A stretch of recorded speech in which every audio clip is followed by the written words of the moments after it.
Alex Jones. Okay, your calls are coming up in T-minus 5 minutes. Bob Chapman, the internationalforecaster.com, is our guest, as he is every Friday. Bob, briefly, you've been saying that you saw 2011, 2012 when they would have the designed total implosion. Are you revising that to now say it may happen this year, or what are the chances of that? Why are the globalists planning to do this? Well, I think the globalists are being forced into it, or perhaps being forced into considering it. And I think a lot depends on what happens over in Europe.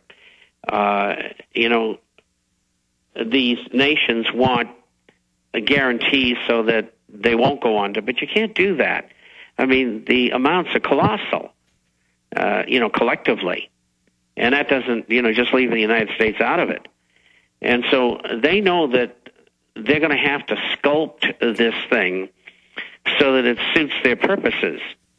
And before when we went to break, I said it is possible that they may try something simultaneously to bring sovereign debt nations into a meeting because they say there's going to be chaos, and they'll make all kinds of excuses prior to the election. But I think the chances of that happening are maybe 30%. I think it's much more likely that starting toward the end of the year that they will be making announcements that we got to get together and sort this thing out, and we got to have that meeting that I have referred to, of all the nations, revaluing, devaluing, defaulting among nations, a new international trading unit such as a G7 weighted and perhaps even partially backed by gold. They're going to have to do something, and it's going to come sometime between, let's say, October and the end of next year. And the situation in the United States... Hold on, October this year and then the end of next year. You say sometime in there.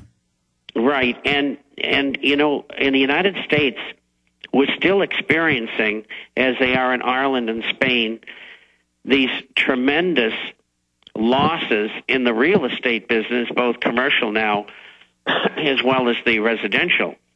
And the number of people who are losing homes is phenomenal. And on top of that, the amount of people getting laid off is less than it's been, but it's still in the minus column. In other words, unemployment is continuing to grow, but at a lesser rate. The stimulus, which is in process right now, of which, we hear so many varying stories. The government says that they've got 35% of the money yet to go, and others in Washington, when I talk to, say, look, the money's all gone. And all right, Bob, we're almost out of time. So bottom line, we're in a real depression.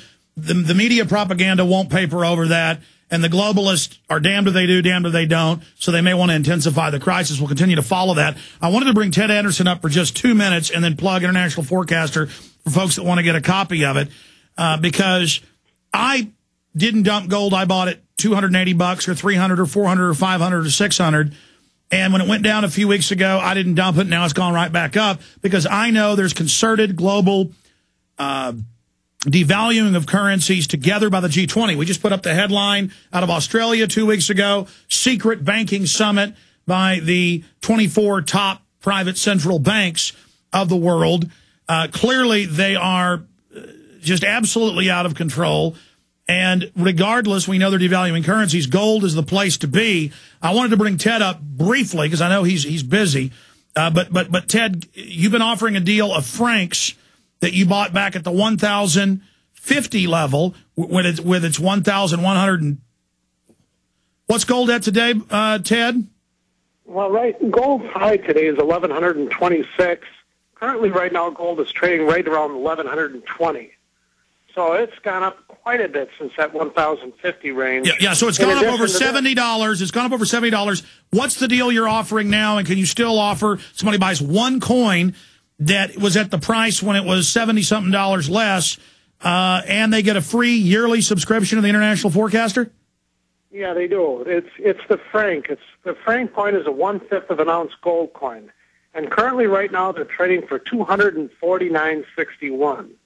Now, if you buy one of those coins, Midas is going to pay for the $159 subscription fee to have the International Forecaster for a year for you.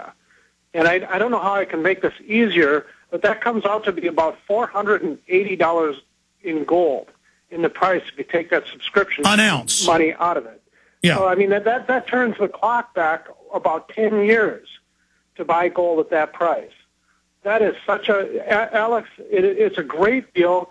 It's all about educating the people and getting people interested in gold, obviously. And you're saying you can still offer that, because you were talking 3 days ago that you were about to get rid of it. You're still offering that deal?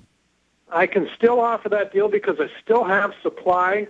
I was able to buy enough, and in addition to that, gold prices have gone up, and then it backed off a little bit, which kind of scares people away from the marketplace. I wish people were smarter than that, Alex, because they really need to be getting into the gold right now.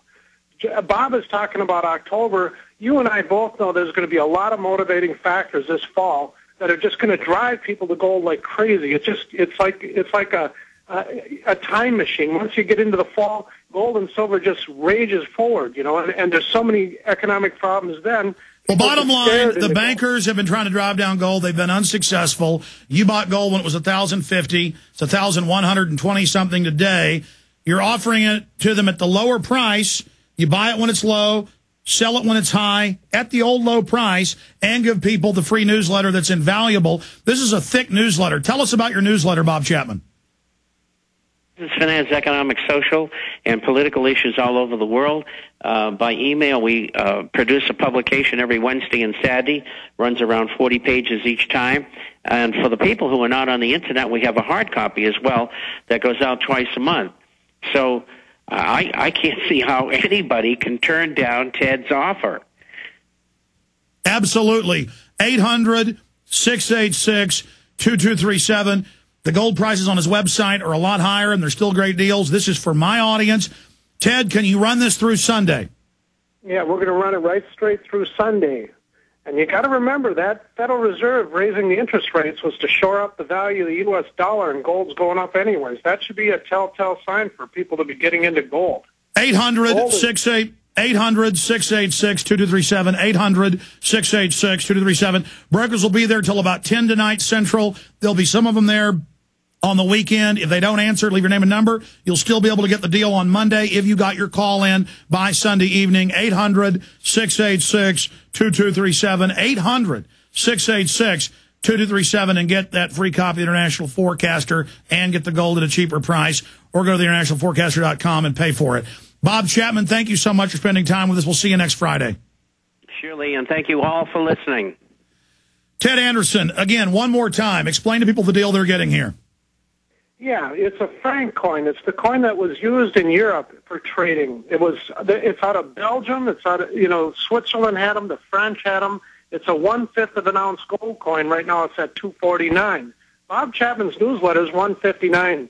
So if you take $249 and you multiply it by 5 and you subtract the $159 from that, you're going to find about $480 gold. I mean, I don't know how I can make it easier for you to buy gold and also give yourself an education at the same time. Hopefully be able to make some smart decisions about your money. Because I can tell you right now, there's way too many cracks in the plaster. The United States is way too far into debt. The European countries right now obviously are falling apart. And for some reason, they think they can bail each other out. I mean, the United States can't bail out Europe. We can't even bail ourselves out.